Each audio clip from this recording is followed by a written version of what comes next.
Hello, friends, and welcome to Empower You 2 podcast. I'm your host, Natasha Paris, and I'm excited because you are in the building with me. You can be anywhere in the world, but you have chosen to be here with me, and I am so humbled and appreciative.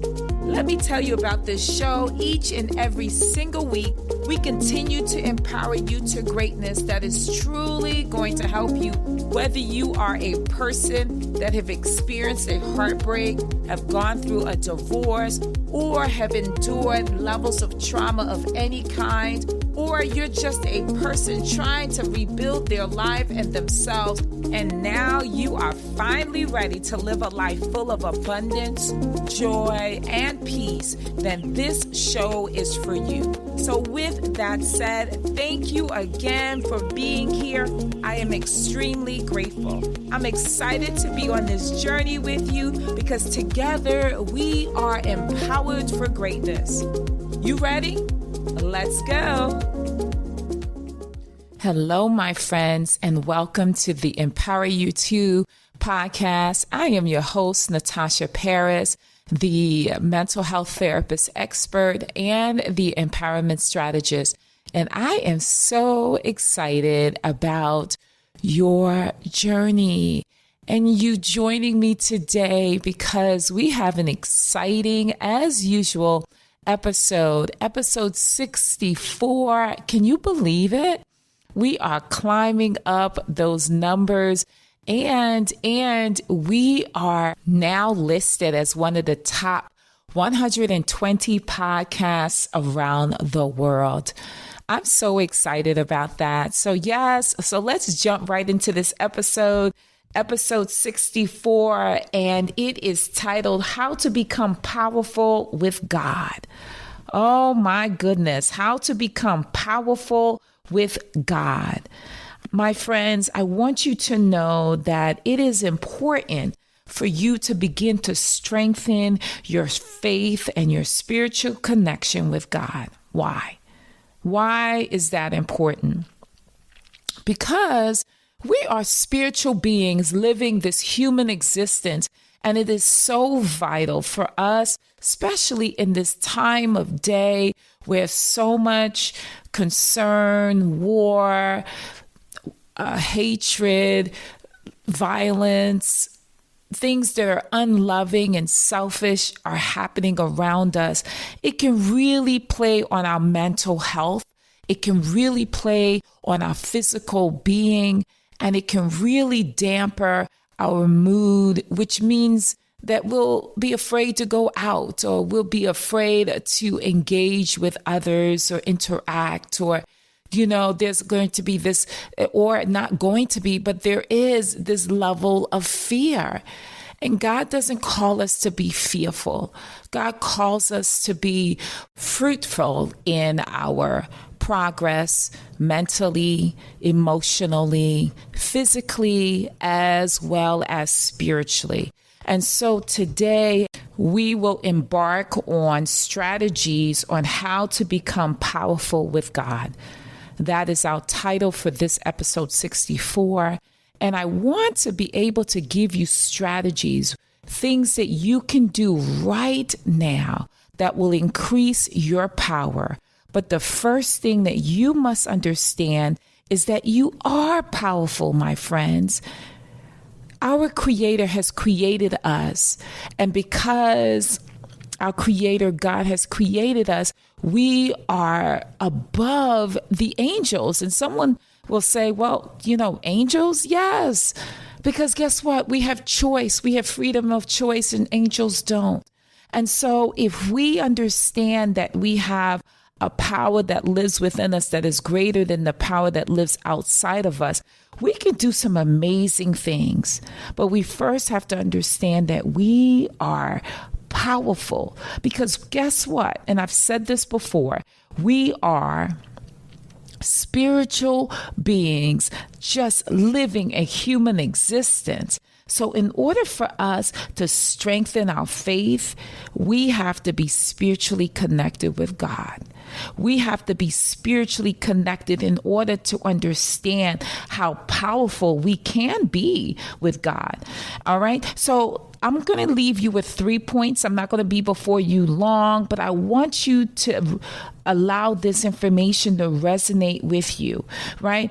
In order for us to have powerful connection and powerful presence, we have to be powerful in our relationship with God. So building a powerful relationship with God often involves 3 things: consistent prayer. And let me say this, you don't have to be a lyricist or a person proficient in different languages or the language of speech, right? We don't have to be so perfect in order to have a prayer life with God, because God is all about conversation. He wants to hear your thoughts, even though he knows what those thoughts are already. But he wants you to just speak to him, right? So having consistent prayer, in addition, reflecting on your life, doing self-reflection. What does that mean, my friends? Oftentimes, as a licensed clinician, when I am in therapy sessions with my clients, I often ask them questions that allow them to reflect on their life. What are some of the things that they are embarking on or dealing with that might be questionable, or that might be something that they've been thinking about and, not having to have put work in?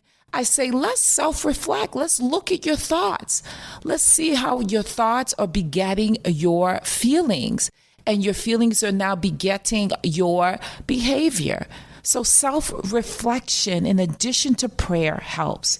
And then also gaining a deep understanding of your spiritual beliefs. What are your spiritual beliefs, my friends? What do you believe in? Right? Many people find their strength and guidance by studying religious texts, studying the word, understanding that God has a great purpose for your life, as it says in Jeremiah 29:11. Knowing that he has not left you, my friends. And for those who say, well, this sounds like a Christian platform. Well, I'm a Christian, so that's all I can speak to. But what I want you to know is that in order for you to have a powerful relationship with God, or a powerful, how to become powerful with God, you need to understand that it comes through relationship. You being honest with yourself, right? And the important thing is that how do you become honest with yourself? Start asking yourself those tough questions or writing it down. So often, my friends, we want so much out of this life, but we're not willing to do the work. We complain about not having money. We complain about not being in a great, fulfilling relationship. We complain about not being physically healthy or being physically agile, where we can stretch and run and jump. Right? We complain about those things, but we're unwilling to do what it takes. And the reason why I'm speaking from a level of passion is because this life is not promised, my friends. I'm going to say that again. This life is not promised to anyone, right?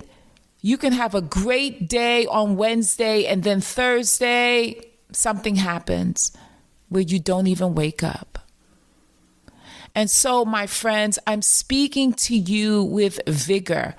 I'm asking you to do the things that might seem hard, to do the things that might seem scary, but having the courage to do it anyways. Because as I've said before, courage is doing those things that you are scared to do, but to do it anyways, regardless of how you feel. And so in order for you to have a strong relationship with God, or to how to become powerful with God, you first have to do prayer. You first have to have some self-reflection. And also, you first have to also look at your beliefs.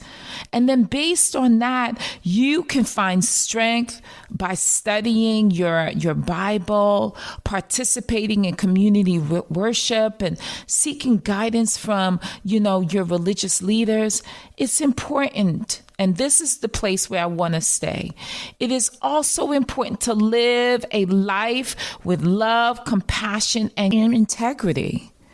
Because, look, you cannot expect for things to happen in your life when you're not living in love, when you're not a person of integrity. You're a liar. You're a pretender.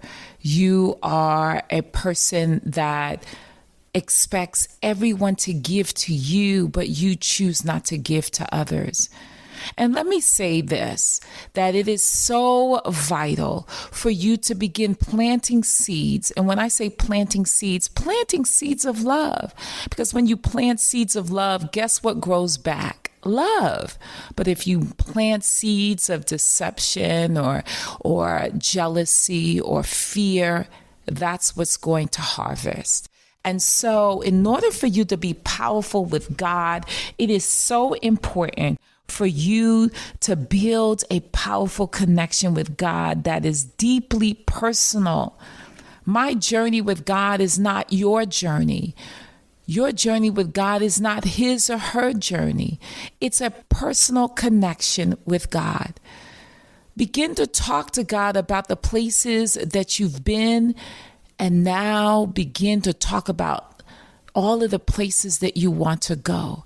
Because remember, when we were young children, we had an imagination, oh my goodness, that will create stories that will be on the theater screen in the AMC, because it was so vast, it was so deep, it was so rooted in love and not fear.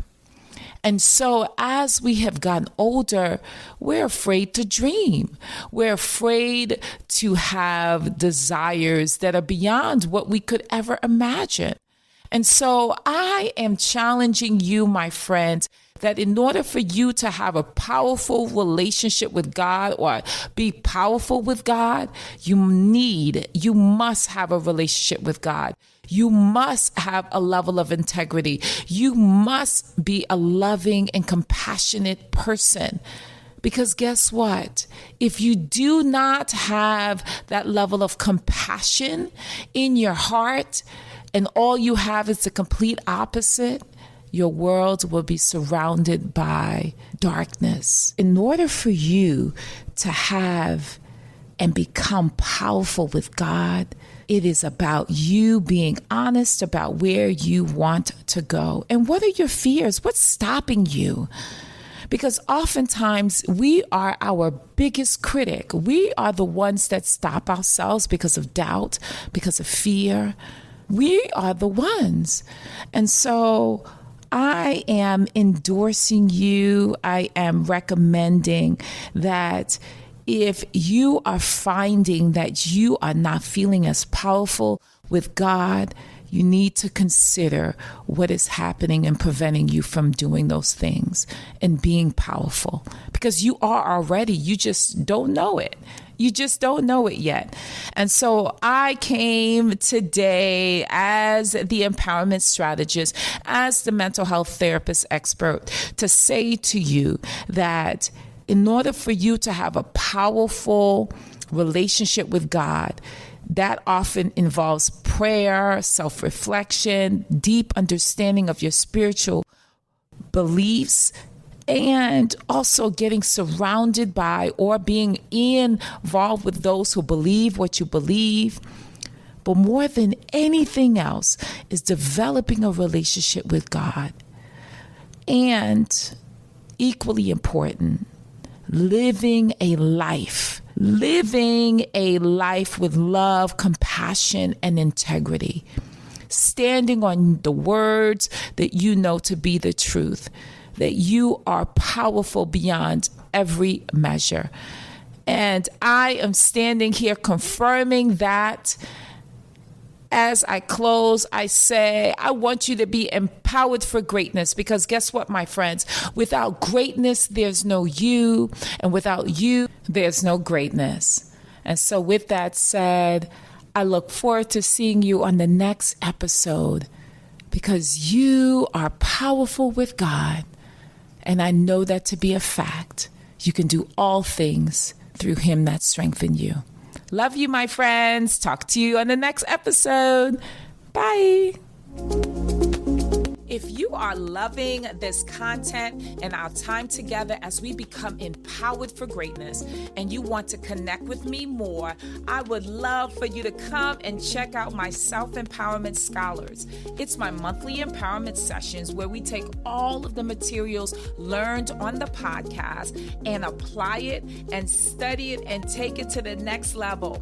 So join me over at Empower You, the letter U, 2, right? The number 2.com/join, or you can text the word empower to 571-464-6511. That's text the word empower to 571-464-6511. Also, if you've ever gained an ounce of wisdom or the episode resonated with you, I simply ask that you do 4 things. The first is I want you to subscribe right now if you have not done so already. The second is I want you to hit that 5-star button on your favorite platform. The third is I want to hear from you. I want to hear your feedback. I want to hear how it has resonated for you. In addition, the last, I want you to share this message with someone. It allows us to spread the message of empowerment to those who are desperately in need. So I look forward to seeing you on the next episode, and I want you to be what? Empowered for greatness. See you soon. Bye.